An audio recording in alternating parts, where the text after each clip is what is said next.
Get ready for the world's greatest Arsenal podcast.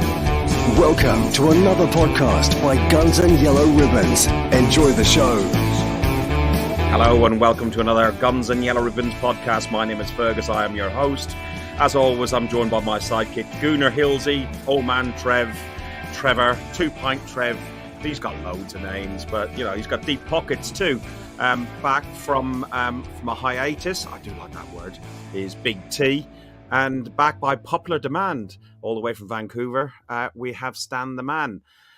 Guys, we're going to look ahead to the Wolves game, but before we do that, we'll probably look to the... Let me take that off the screen. That's a mistake by me. We'll look back to the Brentford game as well. Tony, haven't seen you for a little while. How are you doing, mate? I'm all good, mate. I'm all good. Busy life, Arsenal, football, bit of fishing, social life. It's been quite a busy few weeks, mate. But enjoying the Arsenal, I must say. I know not a lot of people are enjoying the Arsenal. I know there's a lot of negative Nigels out there, but I, for one, am looking at the positives over the last few weeks, and I think there's a lot of positives to look at. Well, you must have been very busy because you got yourself some sort of at least halfway normal microphone, and we can hear you. Next time, maybe even get a light, and that might help. I've not bought no microphone, mate. If I'm going to be brutally honest, and I'm going to tell the world this, it's my daughter's karaoke microphone. It works. Resourceful, very resourceful. I'm like the younger version of Trev. Very rarely do I put my hands in my pocket. Trev, you've been called. Go on. We'll talk about this weekend in a minute. So, just gone. What a weekend! What a massive weekend. If I mean, I was drinking in the company of Terry, Big Terry, and Fergus. So you can imagine. I took a battering. I took a right battering. I bought them 2 and all, and that they weren't both mine. But I just want to go on to Tony's point because it's really important we set this podcast off on the right footing tonight because I've been really fed up with what I've been seeing on social media from some outlets over the last week or two. And it needs to be said. It needs to be said that the lads we have on here tonight, Stan and Tony, we have Arsenal fans on that are decent, nice people. We may banter, we may fall out, we may disagree, and we may talk about all that. But at the end of the day, they're nice people. They're not people that have been banned from Twitter for abusing people. They're not people that upset other people too much. They're proper, real, supportive Arsenal fans. And that's what this podcast is all about. I'm not associating myself with anyone other than this podcast. Not that anyone else is bad, but there's 1 or 2 rotten eggs out there, and I don't want to be associated with that. I'm here to talk about the Arsenal with my friends. And that's the whole idea of social media. Enjoy it. And if you can't enjoy what are at the moment, looking really good. If you can pick faults in it and be quite nasty about it at times, you got to look at yourself and think, am I really an Arsenal fan or have I got a different objective? Anyway, Fergus, that's me done, mate. I'm done now. I'm off. See you later. In fairness, I did have a few chats with Trev when we were out for a beer before the Brentford game and subsequently on messages. And to have him on today is a bloody miracle because he was done with all of this. He was disassociating himself with every podcast that we do. And I just pointed out that, this one is... Big T was back.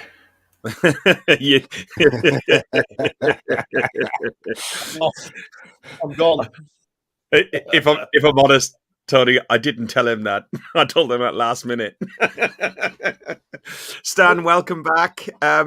You were ill the last time you were on, and you weren't feeling 100%. You're feeling good now. A little bit of a cold, you said, but you're feeling good, and you're ready to talk Arsenal. I am, and it's not so bad actually when I get a cold because my voice goes down a couple of octaves and it gets a little bit Barry White, and the missus loves it when I talk with the Barry White. So I could be on for a promise this evening. So keep your fingers crossed for me, lads.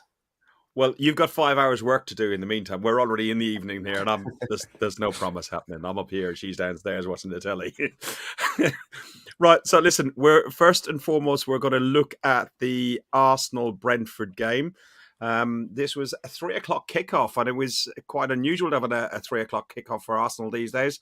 It was even more unusual that Trev held 2 pints. I paid for those 2 pints. One was mine and one was his wife's.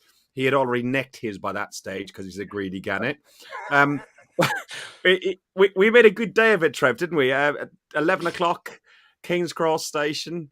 I had a red carnation on. The whole thing. We done the whole thing, didn't we? We did. We had a lovely day. We had a cracking day at the Arsenal. We had an old school Arsenal day. We just all you were talking about Arsenal all day, and just for follow up on what my mate Tony said there. This is why I come on podcasts to have banter with lads like Tony, because we've not known each other too long, me and Tony, but we're good mates, and I love the bloke to bits. And this is why I come on podcasts to talk to Arsenal fans. But we did have a good day. We started early, didn't we? And I ended up in Chinatown with the missus about 11:30 at night, after being on it for about 12 hours trying to eat a Chinese with chopsticks, which I'm really pleased there were no photos of that, because it wasn't a pleasant sight. But we had a Tony, for clarity, that's not Cockney rhyme and slang, because I'm not into all that sort of stuff, is it? Do you know what? I'd be more intrigued to see him sober trying to eat Chinese, let alone when he's he's had a few sherbets. Tone, when I'm sober, I've got a bit of common sense, and I use a spoon, you know what I mean, or a fork or a knife. I don't use bloody chopsticks. But me and the missus stayed down, and we had Sunday down there and all. And we ended up having a right good session Sunday afternoon as well in around Camden. We had a great afternoon. So it was a proper weekend with proper Arsenal fans. I avoid everyone that I thought might be negative or might say to me, but. I avoided. I make no bones about that. I purposely avoided it. And I had a cracking weekend watching the Arsenal win 2-1. Should have been 4 or 5-1, actually, but we'll talk about that shortly, won't we, Fergus? We will. And we bumped into a few people who watched the show. We bumped into Bulgarian Gooner. I can never pronounce his surname. What his name? Is it Timos? Svetomir. Yes, thank you. You can't pronounce anyone's names. What's that, Joe?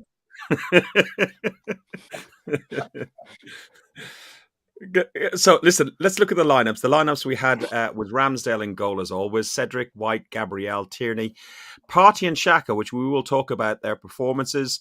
Saka, Odegaard, Smith Rowe and Lacazette on the bench. Leno holding Tavares, Tomiyasu, Elneny, Lokonga, Pepe, Hutchinson, and in Eddie Nketiah.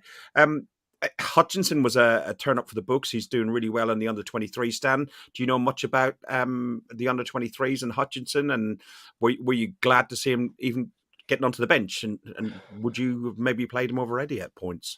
I don't know too much about the under-23s. There's some names that I catch some names on social media and see how they're doing. But I've noticed Hutchinson's been making the bench now on a couple of occasions. But we are very lean in backup. So, I mean, the positive from that it does give an opportunity for a youngster like Hutchinson to travel with the team, to be around the first team on match day, and just to gain a little bit of experience, even if he doesn't get on the pitch. Tony, he's been called up and training with the first team now. Do you know much of the kid, bar the couple of clips that we get shared on Arsenal.com? I don't, mate. I'm not going to be brutally honest. I don't, apart from the reviews and the sort of snippets that I see on social media and certain people, John Williamson, people to go, follow the Arsenal, whether it's first team football or academy, ladies, they're the type of people that I listen to. Some of the journalists as well that follow the club up and down the country. He's highly rated by all accounts. He's very promising. So, like Stan just said there, I think it's great experience whether he comes on the pitch or not, just to be in and around the first team's great experience. And hopefully it's another player that is a long line at the moment that are coming through to the first team and making a difference. So good luck to the kid, and it can only bode well for the future, not just for him, but for the club itself. Yeah. Even to everybody in the chat and who's watching, we're on Facebook, Twitter and YouTube this week. We're sticking mostly to YouTube, but we thought because some people haven't been watching us because they prefer using the Facebook app, we went on both. But a big happy birthday for yesterday was it today? Is it Terry's birthday today, Trev? Yeah. Do you know what? I think so. You've just reminded me. I've forgotten to say happy birthday. No, I know you're watching, Big Tel. Happy birthday, son. I love you. And can I stay at yours after the Watford game, please, mate? Because I'll be too drunk to drive home. Trev, what I got you, that first half was pretty dire. It was really, really, really slow. It was hampered by a couple of decisions which we'll talk about. But Brentford came their big side. They did come and just put a low block in, and it felt very much like it was going down the Burnley route again. Did you think? Not. Do you know what, mate? No, not quite as bad as that. I didn't think. I thought he picked the side that we thought he'd pick. Martinelli was suspended, so brought Smith Rowe in, which was in our view, all of us, exactly the thing to do. We're going to see these youngsters appearing on the bench because, as Stan said, we are down to the bare bones. So, so we are going to see youngsters appearing on the bench. And I thought we played. It's the same old story with the Arsenal at the moment. We did everything apart from score a goal. I thought we played all right, Fergus. We could have had a penalty or could have had two penalties. You can argue either way, but when you're an Arsenal fan, you'll argue every one because we don't get many. And I thought we were just taking a chance away from being 2 or 3 up. I didn't think it was dire. Big word, that, Fergus. No, I have to agree with Kai. And when we went in at half-time 0-0, my thoughts were we won't lose this game. No, not a chance will we lose this game. I was honestly 100% confident that second half we would score enough goals to win the game of football. Honestly, mate, yeah. Tony, what did you think of the first half? Bar the controversial decisions, but we'll talk. If I'm being brutally honest, mate, I don't think it was as bad as some people have made out. I think it was. Listen, it wasn't excellent. It wasn't exceptional, but it was pretty decent. And you're just missing that one part of the jigsaw. Everything was in place apart from that one piece.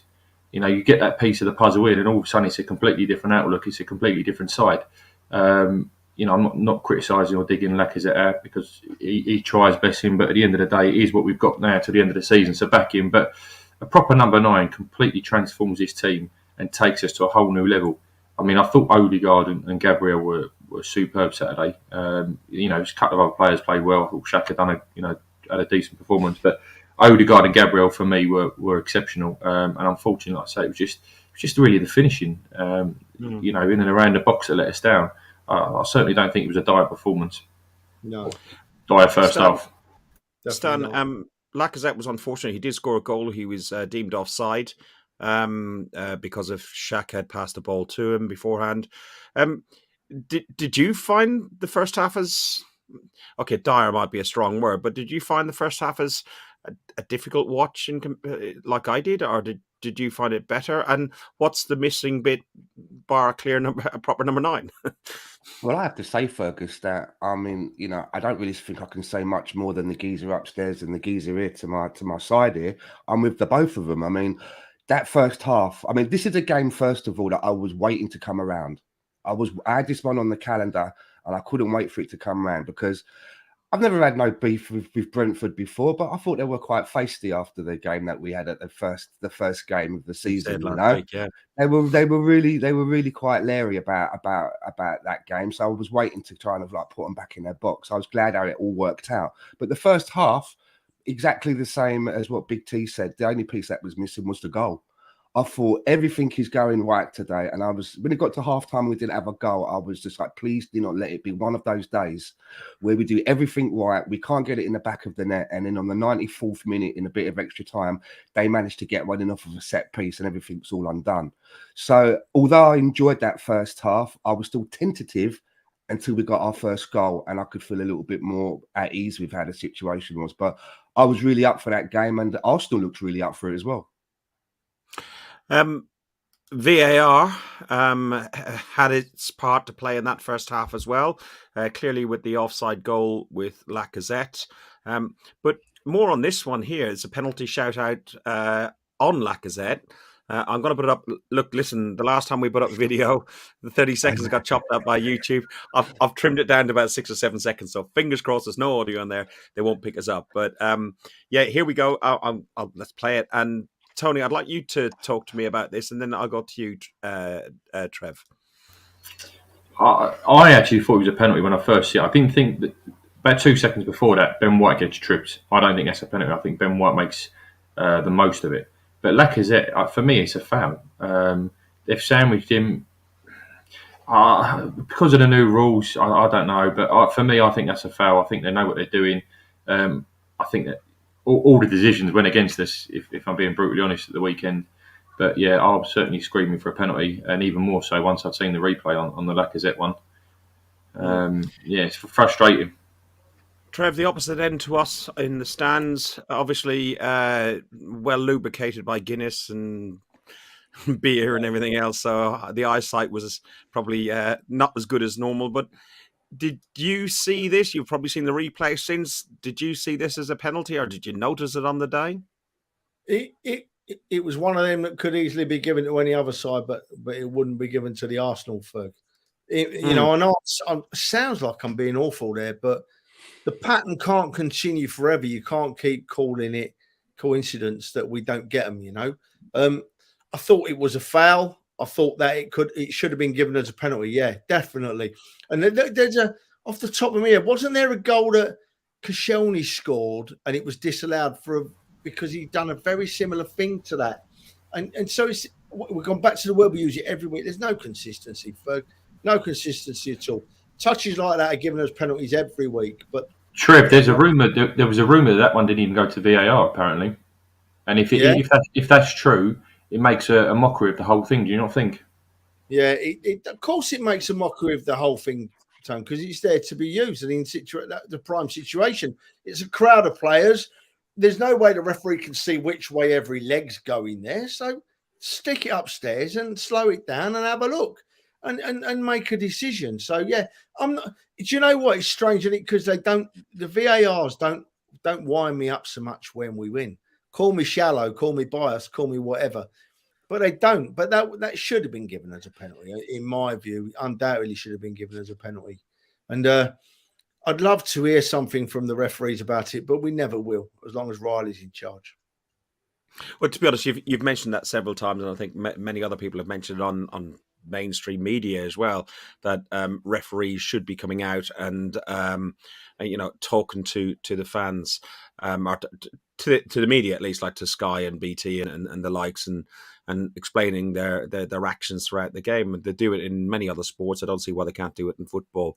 There was another incident which was before the goal, so we're still at 0-0 with a disallowed goal, and there was a handball penalty. Stan, I'll come to you on this one.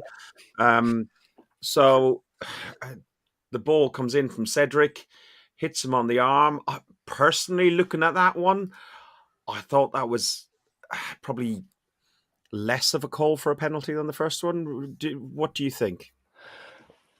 I never really gave much credence to the people saying that there's a conspiracy against Arsenal, but of late there definitely seems to be evidence that there's something going on.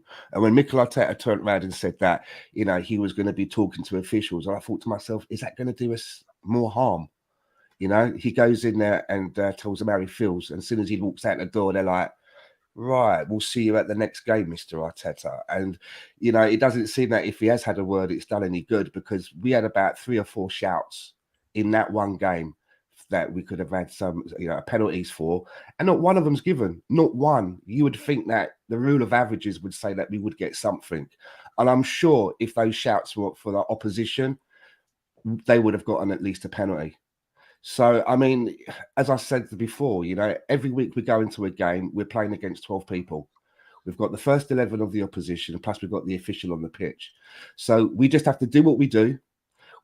We have to keep out of the way of giving the referees opportunities to make it easy for them to give shouts against us, i.e. if your player's going to get round you and you can't tackle him, don't grab his shirt and pull him to the ground. Because even though it might look innocuous, we aren't going to get a decision going in our favour. And it's just the way, it just seems the way at the moment. And as Trevor said at the beginning of the podcast about, a lot of negativity that comes towards Arsenal, I actually think it's great. If I was the manager, I would have this, siege mentality going on right now at Arsenal. It's us against the world. There are no other teams in the Premier League that are our friends. That's what I'd be telling them. We've got no friends out there. The only friends you've got are in this dressing room. It's just us against them. And I would just try and feed off of it rather than whinging about it and going, oh, poor us, and this is not fair. Use it to make you stronger. But Yeah, I think there's the one that you showed with Lacazette, a couple of other ones in this game. There was definitely a shout there for us to get at least a penalty there somewhere. There's another clip that unfortunately it won't load on here that shows. It was sent on the WhatsApp group that some of us are on, and it's a foul on Saka by Palace's McCarthy, and he kicks the back legs from underneath. Yeah, I remember that. Yeah, from underneath Saka, and that doesn't go to VAR. Listen, I don't think there's necessarily a bias towards. An anti-bias towards Arsenal. There's talk about the northern bias, that there's more bias towards the southern teams over the northern teams because more referees from up north. I don't know how well that stands, but what I do know, VAR, as much as I really, really want it to work, is not working correctly. Trev, your thoughts on that? Yeah, listen. Firstly, Stan, the negativity I was talking about wasn't coming from other clubs, mate. It's the negativity that comes from our own supposed Within. that annoys me. Within. Great word, mate. That when we're getting negativity from other clubs, I mean, like there's been a Spurs fan being very loud on social media. They are blocked him, but he keeps popping up for some reason. I love that because it means we're doing something again. You know, yeah, absolutely. It means we're doing something again. As for referees, right? It's you know, if an MP, if a member of Parliament makes a hash or does something that people ain't happy with, he has to go on television and get grilled by an interviewer about what he does, and sometimes get belittled. You know, if a player does something silly or does something they're not happy about, they'll be interviewed after the game and grilled about why they made that play or why they did that thing. You know, if an actor does something wrong in life, then they're never used again as an actor, and they're grilled and berated, and so everybody's careful because they don't want to be in that position, right? Everybody tries to do their job as best they can. Referees don't have to do that because referees do not have to come and answer for their actions to anybody. They do it in privately, obviously, and we know that, but they don't have to come and answer to the likes of us their actions that they took on the field, why they did it, how they got that conclusion, and why it didn't do this or did that. Now, if they did have to come out after the game and answer a few questions from an interviewer that might probe them a bit, get stuck into them a bit, it might just make them think, it may not, but it might, in my view, just make them think about the decisions they're making on the field and using everything within their power to get the decision right, i.e. send something to VAR, go and have a look at the screen, and don't go out. If you're told to go and look at the screen, don't go over there thinking I'm going to change the decision, because they do it every time. Every time they're told to go to the screen, they go with the VAR ref that sent them there. Have some bottle referees, grow a pair, go against, you know, give what you see, and you know, and come and be answerable. Mike Riley needs to make his referees answerable, and that will. I'm not saying it will cure the problem, but it will certainly make them think more about their decisions and the reason for making them. Can I add something on the back of that as well? I think that when it comes to VAR, get rid of referees that are currently in the game, reffing games. Get rid of them operating VAR. You can't have refs officiating refs. You know, it's a boys' club. If you're sitting up in VAR and you've got a guy on the pitch and you think, oh, he might not have seen that, the referee on the pitch gets a thing in his ear. Is he thinking like, okay, you up there, next time I'm in the VAR room, I'm going to put you under the spotlight. I think you should not have refs using VAR. Yeah, great. Get rid of that. Hire independent people or maybe ex-officials or whatever. Train them how to use the machinery. That's a great point. Have it up on the screen, show them how the lines will work, and have independent people working with VAR rather than current officials. And you might see it being used more effectively. I'd love Peter Walton, not Peter Walton. I'd love to see it played out a bit like rugby, where it's in the stadiums and stuff like that as well. But I think you could even say the argument that those people could possibly be ex-footballers or football pundits or something. I know they're doing all sorts of media work everywhere else, but some of them actually are quite intelligent and do actually understand the game quite well. and they can look at it from a footballing point of view and keeping the rules in mind. Where, as you say, the boys' school of referees seems to stick to, they're looking after their people. Moving it on slightly, Tony, you mentioned about a missing ingredient earlier in the podcast. ESR's goal, Smith Rowe's goal on the 48th minute, his 10th goal of the season, the 9th goal of the Premier League season. Is he our future number 9? Talk to us about the goal and Arteta mentioning that he could be the answer to our replacement for Lacazette. Tony? Hello, mate. First of all, I don't know. I think the goal was different gravy, if I'm honest. I think the finish, the run, the confidence. It's a player who appears to be growing in stature with every game that he plays. I think for me, he's going to certainly add to I think it's the 9 goals and 2 assists he's already got this season. And I keep saying, if the World Cup was this, next week, next month, he's surely got to be a dead cert to go. I think he's a special talent, and he only appears to be getting better. As for positional, his position, I think going forward, off the number 9, number 10 role, I've got no problem, 100%. But I'm not sure if he has the physical stature to play as that number 9 as the main role week in, week out over the course of the season. The games here and there, fine, I've got no problem with that. But to rely on him over the course of a whole season, I think would be asking a lot from him, even in another year or two when he's got a bit more experience. It might be different, like I say, if he played with a proper number 9 and could play off of that a Giroud type figure, then it may be different. But alone up front on his own in that number 9 position, I just don't see it for me. I think his best position is either just behind the strike or sort of left wing, where he can just cut inside as he did Saturday. Stan, people talk Stan, of Martinelli up top. Could Martinelli and Smith Rowe in a 4-4-2 type of formation, doing what Tony talked about, like Martinelli playing off Smith Rowe, vice versa? Could that work?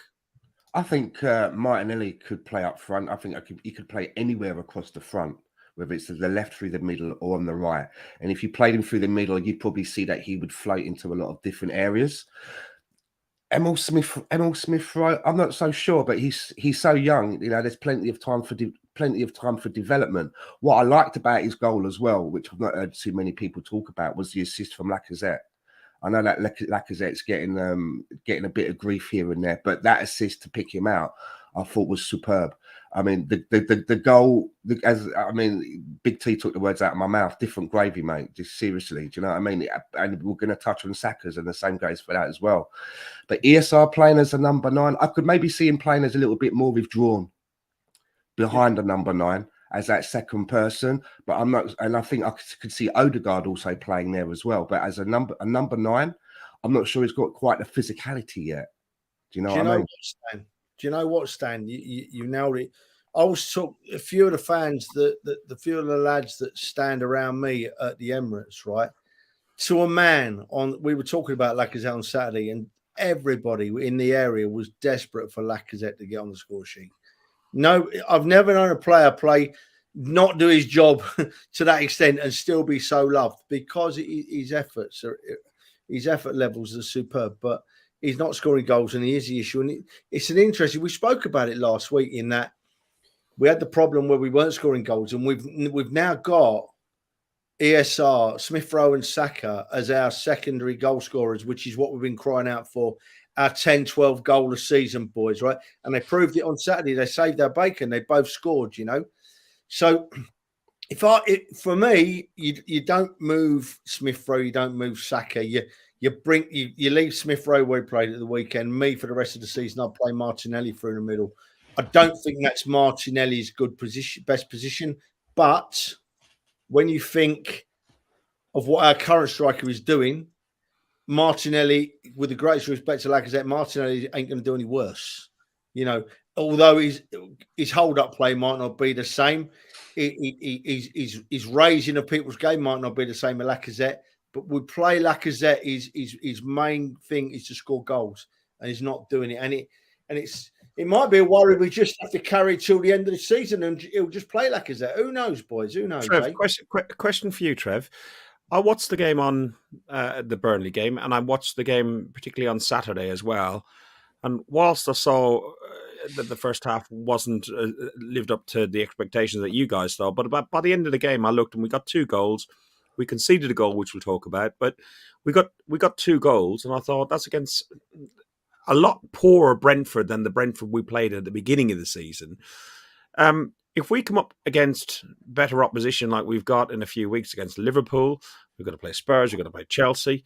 Where are the goals coming from, Trev? Because we are getting a few goals here and there from Martinelli, from the midfield, but really and truly, where's our teeth? We don't really have any teeth at the minute.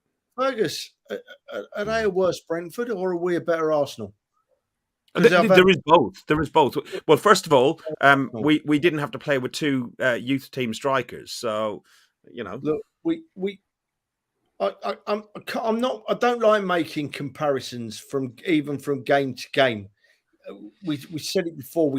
I take one game at a time, Fergus, and look at how we perform in that game, and with the consistency issues we've had up until quite recently, that's the only way you could look at it. Now, we played Brentford on Saturday, Fergus, right? We had the best side out we could put out under the circumstances. We couldn't have put a better side out, and we won comfortably. Brentford scored a goal right at the end. Yeah, we could have done without them scoring that goal, but we won the game comfortably. We were never in danger of losing that game of football. Maybe on another day we'd have scored 4 or 5 goals, but we were never in danger of losing that game of football. And that's it for me. I'm happy. We won. There's no buts on the end of it for me, mate. There's no buts. We've had a great win. And we move on to tomorrow. But you get my point, though. It's not a but. I question if we don't have any spearhead as such. We've got loads of small arrows coming in, but we don't have a spearhead. But Ferg, at the end of the day, can I just jump in? January's been and gone. It is what we've got. It's the hand that we've been given, and we've now got to use that hand. It's not perfect. We all know that, and we all wanted more. But this is what we've got. While Lacazette's doing all the dog work and the hard work, it's allowing the Sakas, the Smith Rowes, the Martinellis to get him behind. At the end of the day, what we've got is what we've got. We've got to now just back the players till the end of the season. And I said to everyone, if we don't succeed because of a lack of goals from our striker, then it will fall on Arteta and Edu. Because they gambled, and it was a gamble. But right now, everything's said, it's in our hands. There was a guy I put in the notes for today's podcast. He got his opportunity. Pepe came on. I'm openly not a huge fan. I find him very one-dimensional. But he seemed to have fluffed his lines again. He missed quite an open goal. Right. Is it in his head? Tony, we talked about this before. This is why I'm coming to you first. Now I've got the stand. It's blowing me out here, look, because he knows I'm going to have him over. No, you can have me as well. Don't worry, it's all right. I think you're being a bit harsh on Pepe. Listen, I'm not his biggest fan, as everyone knows as well. I think he's failed to live up to expectations, but I didn't think he'd done anything wrong when he came on. He showed a few glimpses. As for missing the chance, he was never ever in control to get that ball. It was never ever in any side to tap that in. It wasn't a tap in. It wasn't knocking him for missing that chance. He was never there in that opportunity. Like I say, I'm not his biggest fan, but I don't think he done much wrong. Listen, he didn't absolutely shine, but he showed a few glimpses and he didn't do nothing wrong. He came on and done his job. To criticise him on the back of Saturday's sub sort of 20-minute cameo, I think it's a little bit harsh, even for a man of your stature. I'm not criticising. I'm asking the question, and Stan, I'll put it to you: is it in his head, or is he just not a good player? I'm not so sure. I mean, it always annoys me when you see a player that, they've come into your club, you've spent quite a lot of money on them, they're not living up to expectations, they go away on international duty, they play a blinder, they come back, and then they're back into the dull groove of what they were in before they went away. It always annoys me when that happens. I just want to add a little bit onto the Lacazette thing, if I may, that you and the lads were saying earlier. And for me, I think that as long as Lacazette is fit, able and willing, he will start every game to the end of the season under Mikel Arteta. And I just think that the reason for that is because he really is the experience now in there. And there does need to be somebody on the field, I think, in Mikel Arteta's eyes, to be there to just have that little bit of experience to kind of father everybody along through the 90 minutes. But to Nicola Pepe, it's not his fault he had the price tag that he had put on him when he came into the club. He hasn't lived up to expectations. For me, it's always, I always have to keep pinching myself and remembering that he's now in his 3rd season, because I always think he's still settling in. I always have this thing that he's still not quite settled in. I think, hold on a minute, he's been here for 3 seasons now. He should be well settled in. Another one for me that I think will be moving on in the summer. But again, I think that you will be seeing more of him during the rest of the campaign, purely because we haven't got anybody else. And sometimes if somebody's having a torrid time or breathing out of their arse a little bit, he's the only person that can maybe come on and give somebody a bit of respite. Trev, we're going to have a go at me. Can you do that now and then talk about Saka's sublime goal there afterwards? Look, Lacazette, right? Lacazette, I don't want anybody to think that I'm calling Lacazette out for his performances, because he does everything apart from score a goal. He's a bloody good striker, apart from putting the ball in the net. He does everything you want from a striker. He runs himself into the ground. He chases the ball down. He can hold the ball up. He finds players out wide, but he just can't put the ball in the net. Trev, you sound like you're describing there, and I'm hearing Emil Heskey. Well, do you know what I mean? Yeah, Emil Heskey scored more goals, but you see, at the end of the day, Stan, with Lacazette playing up front and with the team we've got, 4th place is in our own hands, right? 4th place is in our own hands. So we're not that bad. We're not far off. We're not going to go down that road because we spoke about it before. All I was going to say about Pepe, Fergus, right, is that I don't think that Pepe is... Jesus, that was horrible. I don't think that Pepe is of the quality player we thought we were getting when we paid all that money for him. He's not been playing recently, so I'm not going to judge the poor lad on 10 minutes at the end of a game, when he's come on. If I'm going to judge him, he gets a run of games. But I don't think we'll see him play a run of games before now and the end of the season. And like the lad said, I think he'll be off in the summer. I think we're probably going to get at least 5 players in the summer. There, I've stuck my neck on the line. Well, you talk about. I want to finish up on this game, but you talk about that, and we'll probably touch it just in the general debate as well.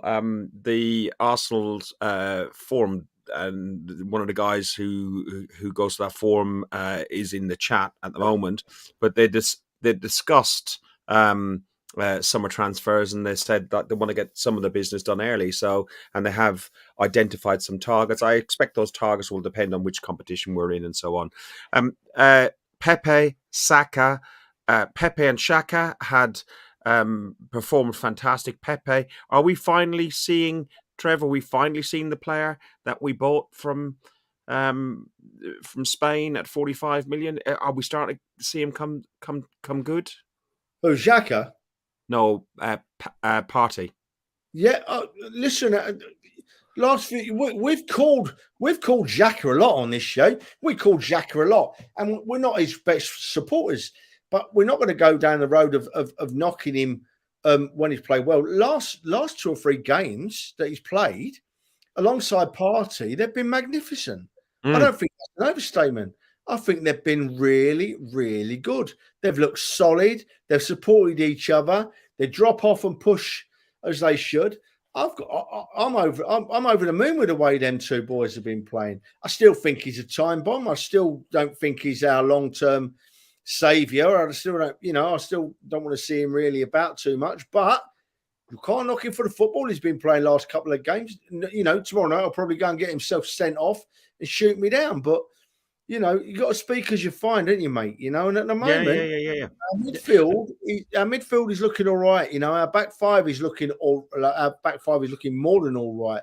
Our wing play is looking, we create chances. Isn't Tierney playing well now? He's fully back from injury, And Cedric, I mean, if I was Arteta, I'd be thinking I've got Tommy Asu fit to play, who's been possibly the signing of the season. But against Wolves and against Brentford, Cedric has done absolutely nothing wrong. He's looked solid as a rock. So we've got depth now. We've got a little bit of depth developing. Is that the next step of the plan? Fergus, I'm not knocking. I can't knock them. Can't knock that. To be honest, we've got such a small squad to choose from. Like we got 13, 15 players or 17 players to really choose from. They've got to give everything. Tony, to finish up on this game, talk me through this Saka goal. This kid gets better and better and better every game. He signed a 3-year contract 18 months ago. He's coming up to the end of his contract. He's come up to the point of his contract where his agent's going to be saying, give me more money. He's on 80 grand a week-ish, apparently. The club wanted him to sign a 5-year deal because they could lock him in longer. But he can write his own check wherever he wants. Liverpool are after him, Barcelona are after him, everybody's after him. How good is this kid? How good was that goal? And what figure do you write on that check for him? Just to start, obviously, the piece with what Trev and Stan have just said there, Xhaka and Partey, I think they've been quality the last few games. Partey's really started to come to the sort of front and show us what he was capable of Atletico Madrid. But when he was on that charge, he seemed to take an absolute age before he released that ball to Saka. I think a majority of people were going, release it. And like I say, it seemed to take an age, but the fact is he actually timed it right. And then the touch and then the finish from Saka is just class. I didn't appreciate fully just how good the finish was until I see it on replay. I actually thought he took a slight deflection from where I was sitting, but by God, when I see it on the replay, what a finish and what a talent this boy is. Another one who, a bit like I alluded to with Smith Rowe, seems to be getting better and better, growing with every game. The more experience he gets, he seems to be getting confident.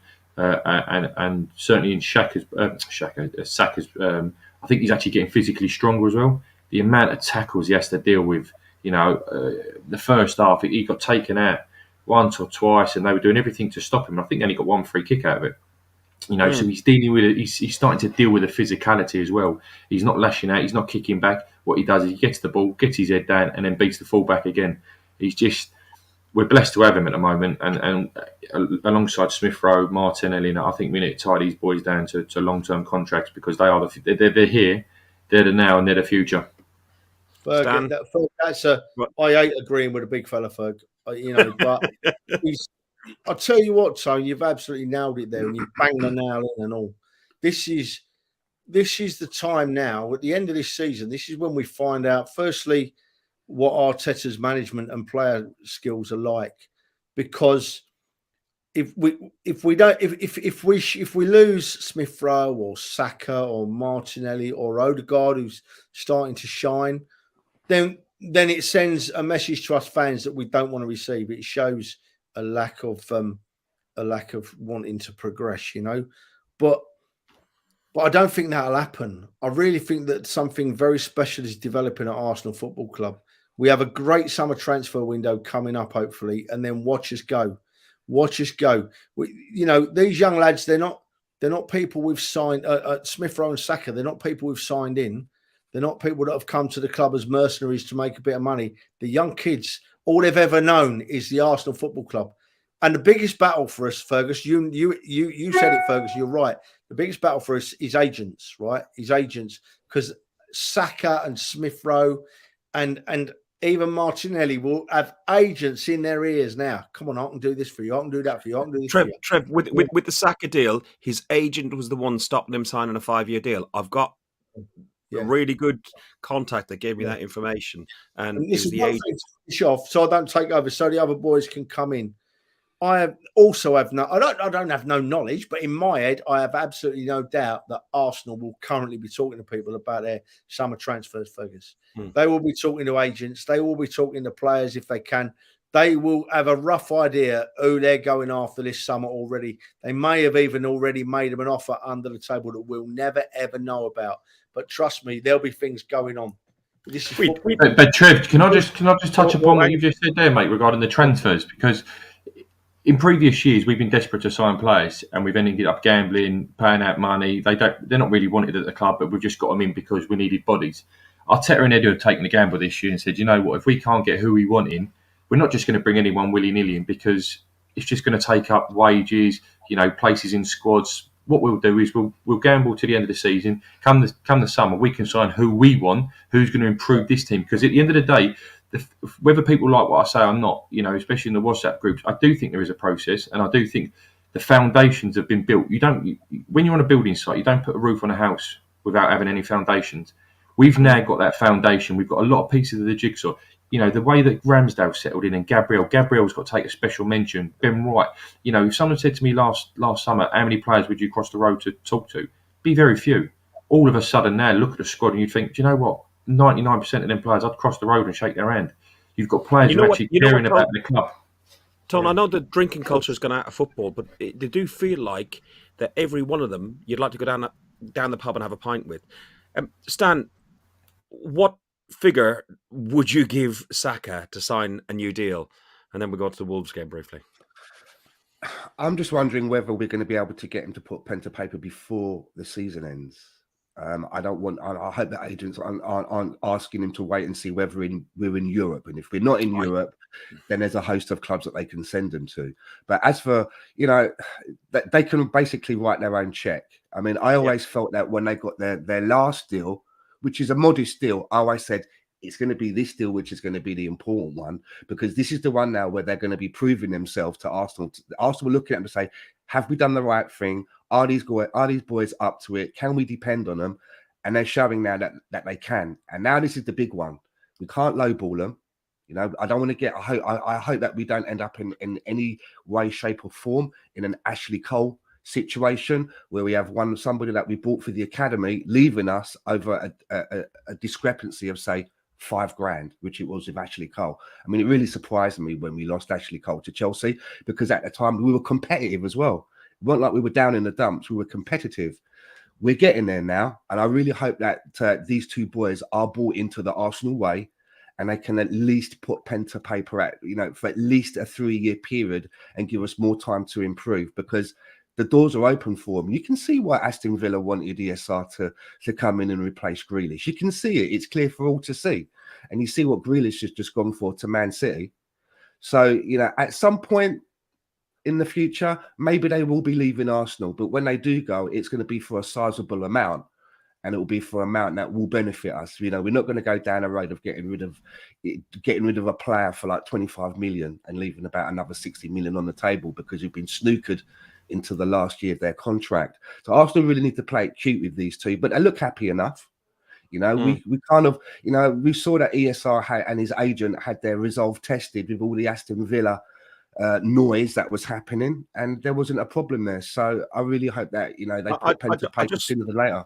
As long as we match their ambition, they won't go anywhere. And that's my personal. I do agree. I think it's subject to getting European football, be that Europa League. I think ideally Champions League, of course, but I also think as long we can't just depend on their love of Arsenal and being brought up from the age of 7 or 8 or 9 to say that they'll stay, because fundamentally they want to earn as much money as they can before they move on. We're going to move on. We're going to look at the Wolves game, the Arsenal versus Wolves game. Go on. Ferg, just wait a second, because I've just got to have one more thing on this, because it's Saka and Smith Rowe are that important to our football club. They really are that important to our football club. I would hope that Saka and Smith Rowe have enough of the Arsenal DNA in them to say to their agents, go and get me the best deal you possibly can. Drive a hard bargain. Get me the best deal you can. Get me every penny you can. But get it from Arsenal Football Club, because I'm not going anywhere. That's all I ask from Smith Rowe and Saka. I'd put them on £200,000 a week if they want. Keep them at Arsenal Football Club. So I've got no gripe with Saka and Smith Rowe pushing for great deals. But I'm hoping they're saying, I want that deal with the Arsenal Football Club. I'd like it to go up in increments. I'd like them probably to get a 3-year deal each, so that after 2 years you go in, after 18 months or so, you go in and renegotiate again and give them even a little bit more of a bump, right? To be honest, I'd prefer more performance related, a little bit like that. Like down the road, they pay Harry Kane the most money, but his basic is not. All the players' basics are not as big as the Arsenal basics, but they get more depending on appearances, etc. I think we should adapt more that before that more They're that. not played on trophies, one Fergus. And listen, we're going to look at the Wolves game. Wolves won this exact fixture 2-1 last season. They've not won back-to-back away games for a while. They've beaten Tottenham in their last away game, and boy, did they actually batter them. We have got really tough opposition that we're going to play. We only played them a couple of weeks ago. This is a deferred game from Christmas. It should have been played on the 28th of December. Myself and Trev were up in Wolverhampton. My liver is just getting over it. And you know, it was a hard fought 1-0, but we still had 1-0 to the Arsenal. It was our last podcast that we talked about. Trev, what's your expectations about tomorrow night and realistic expectations? Because I know you're very, very positive as standard. No, we spoke about it earlier, didn't we, Fergus? I think tomorrow night could possibly be the hardest game we've had all season. Wolverhampton Wanderers can play football. They can defend. They don't give goals away. Their issue is very similar to ours in that they don't score many goals either. But they are very, very strong football team. And they'll have a bee in their bonnet because we went up there and smashed and grabbed a 1-0 with 10 men, didn't we? You know, so they'll have a bee in their bonnet about that. They've been to North London last week or the week before and won there. So they'll be right up for it, Wolves. They'll be right up for it. And we will have to be at our very, very best to get the 3 points that we really want. And to be honest, maybe we'll just have to be a bit lucky and get a referee's decision or Lacazette's slot a goal in, you know.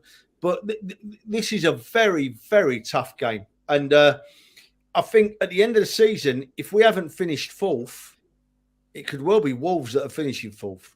You know, they're that good. They really looked a good football team. We played really well at Wolves. We beat a very good football team at Wolves. We played so well with 10 men. We spoke about that before, but it's going to be a battle, a hard battle. I'm hoping and thinking that we'll nick a win, but by God, it's not going to be easy. Stan, I think the key with Wolves is make sure we score first, because you could see what they did to Tottenham. They scored early, and then the defensive record is really, really strong. You know, where do you see this game going, and what's your gut feeling? Well, you could see by Lacazette's tweet at the end of the last game, right, that the lads had a memory about the way that they were like mouthed off by the Brentford team. So I'm hoping that they're in a similar vein for this one, because all that rubbish about the way that we celebrate the goals and stuff like that, it's obvious the way we celebrated like that. We were down to 10 men and it was relief that we got something out of the game, because I felt very relieved at the final whistle that we came out of that with a win. So I don't see a problem with that. But I really hope that the boys have got to be in their bonnet about that. Keep 11 men on the pitch and school them. And I feel really confident about it. I think that this team, they don't forget. You can see it. They hold grudges, which is what I like. And I'm going to go for a 2-1 win for the Arsenal. Tony, Smith Rowe, if he scores another goal, will be the first player to get 10 Premier League goals under the age of 21 since Nicholas Anelka back in 98-99. How do you see this Wolves game panning out? I think, like most Wolves games, if I'm honest, not going to be a hatful of goals. It's going to be quite cagey, tight, lots of attacking play from both sides. I think we'll nick it, whether that's 1-0 or a 2-1.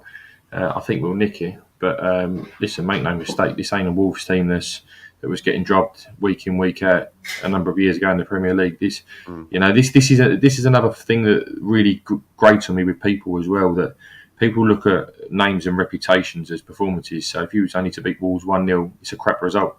Well, no, it's not. Football's changed. We're not the Arsenal of old. Those teams are not the same size as old. You know, you have to go on that pitch and now earn wins. Regardless of whether you're at the top of the league or bottom of the league, you have to go out there and earn your wins. If we turn up tomorrow and we play to the best of our ability, we will win. And that's not being disrespectful to Wolves. I generally think we're very close to being a very good side. we're probably missing two pieces of the puzzle. But I think we'll turn up and beat Wolves tomorrow. Like I say, it will be tight, it will be cagey. But listen, it's 15 cup finals, so by hook or by crook, it doesn't matter. You get there. The win's the most important thing at this stage of the season, there for me, rather than performances. You're very right, especially about the level of opposition that we've got in the league. You don't have to look at, was it 50? I love being right, Ferg. Generally, it's 17. I think Leicester won the league, and who would have thought 10 years ago that Leicester could win the Premier League? Okay, the way the stars aligned and clubs performed like Tottenham and Arsenal and so on did help them along the way, but still they won bloody Premier Leagues, and that's all that counts. That's what will be down in history. Trevor, closing up on this one, Martinelli is back. Do we drop Smith Rowe for Martinelli? Well, what a mess of question that is. Do you want? No, I wouldn't change the side, to be honest with you, Fergus. I'd stick Martinelli on the bench to start with and see how we go as we are. I don't think that'll happen. I think he will bring Martinelli in and put Smith Rowe on the bench. But no, I would keep us as we were. I don't quite share the confidence of the boys. I don't think we'll concede. But I think if we win it, it'll be a 1-0. And I think we'll nick it because it's going to be very tight and very close. You watch, it'll be 5-4 to us now, knowing my luck. But no, I love that. I don't think we'll concede. And I think that I think we should nick it 1-0. Trains are pretty crap and stuff tomorrow. Are you down for the game, or you're ducking out on this one? No, I'm down tomorrow. Yeah, I should be down tomorrow. Oh, that's good. Stan, what's your thoughts on Tomiyasu? If fit, you mentioned about Cedric, how good he played. Do you drop Cedric and play Tomiyasu? I think where we are at the moment, because there's so much at stake of where we finish. I know that Cedric's had some good games, but I think we need to go out with your best 11, just to be sure. You've always got Cedric on the bench in case you need him if Tomiyasu looks like he's a little bit rusty or something. But I would just go with the first best 11 and take no chances. It's just too much at stake. God, we got Martin Atkinson in charge. So I think Terry put it in the chat that he's the ref, so there's bound to be a red card coming along. Hopefully it's not for us. Guys, thank you very, very much for joining us tonight. Trevor, Tony, Stan. Stan, let people know where they can get you. You're on several podcasts. Apparently you're everywhere at the moment. I am everywhere at the moment. I'm back on tour. You can catch me there on Twitter, or it's just gone now, at Stan_the_man68. Tomorrow I will be doing a post-match analysis with Danny the GFP over on the Birdcamp Wonderland. And then, as usual, for the Thursday evenings, I will be with Ray and the lads on the Arsenal Fan Circle. I'm planning to join Ray and the lads on Sunday, 7 p.m. UK time, 11 a.m. stateside. Tony, where they can find you? Block 4, normally out your nut. No, don't be like that. I'm here, there and everywhere, you know me. Generally in the pub, mate. Obviously, Block 4 just before kick-off. And then, occasionally pop round to say hello to you boys in Block 6 or 7 at half-time. Can't wait. Block 5, stay as far away from me as possible, if you know. Absolutely. Trev, I will see you tomorrow.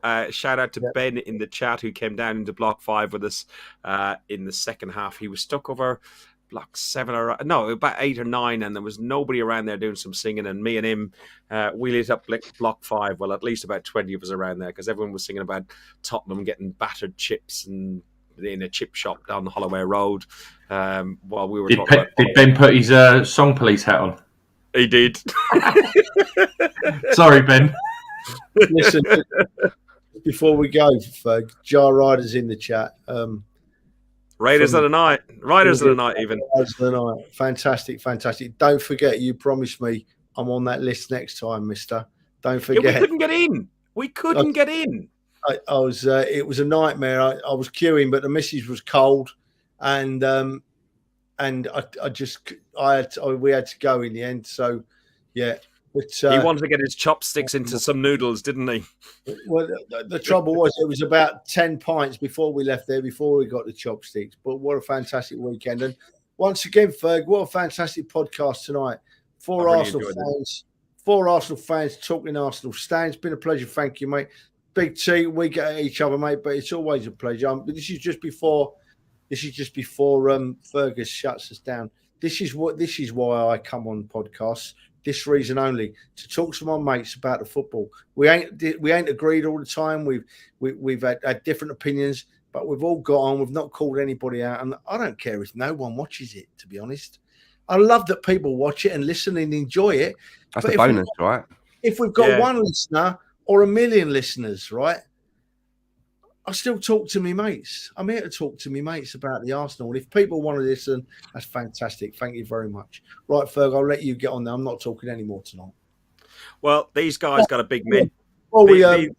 These guys got a big mention today. So we'll sound off with these and then we'll do our usual exit. Thanks very much, everybody, for watching us. If you like what we do, you know what to do. Click the like button on YouTube and follow us and everything else.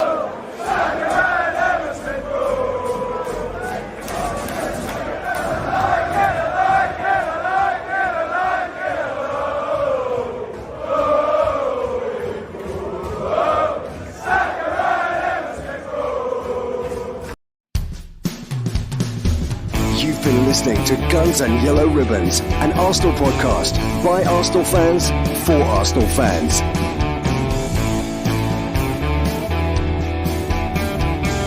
Follow us on Facebook at Guns and Yellow Ribbons and Twitter at Guns and Ribbons. And remember to rate and review us too.